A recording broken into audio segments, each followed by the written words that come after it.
In my last conference message, I related my devastating experience many years ago when, as a heart surgeon, I was not able to save the lives of two little sisters.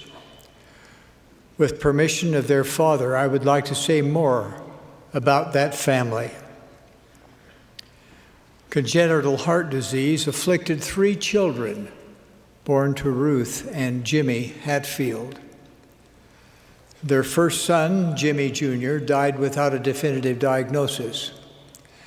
I entered the picture when the parents sought help for their 2 daughters, Laurel Ann and her younger sister, Gay Lynn.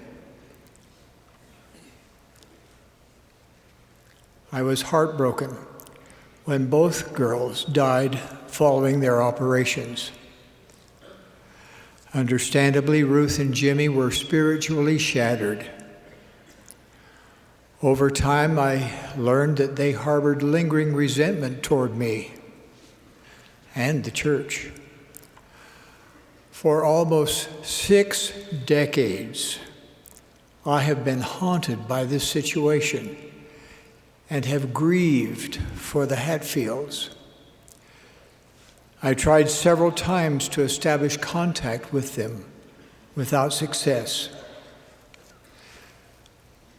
Then one night, last May, I was awakened by those 2 little girls from the other side of the veil.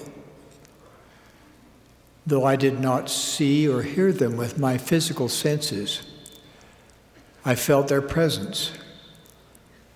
Spiritually, I heard their pleadings. Their message was brief and clear.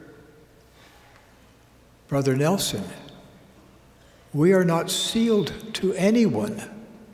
Can you help us? Soon thereafter, I learned that their mother had passed away, but their father and younger brother were still alive. Emboldened by the pleadings of Laurel Ann and Gay Lynn, I tried again to contact their father, who I learned was living with his son, Sean. This time, they were willing to meet with me. In June, I literally knelt in front of Jimmy, now 88 years old, and had a heart-to-heart talk with him. I spoke of his daughter's pleadings and told him I would be honored to perform sealing ordinances for his family. I also explained that it would take time and much effort on his and Sean's part to be ready and worthy to enter the temple, as neither of them had ever been endowed. The Spirit of the Lord was palpable throughout that meeting. And when Jimmy and Sean each accepted my offer, I was overjoyed. They worked diligently with their stake president, bishop, home teachers, and ward mission leader, as well as with young missionaries and a senior missionary couple. And then, not long ago, in the Payson, Utah temple,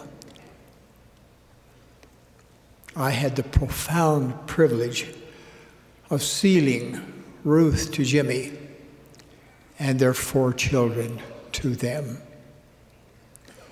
Wendy and I wept as we participated in that sublime experience. Many hearts were healed that day. On reflection, I have marveled at Jimmy and Sean and what they were willing to do.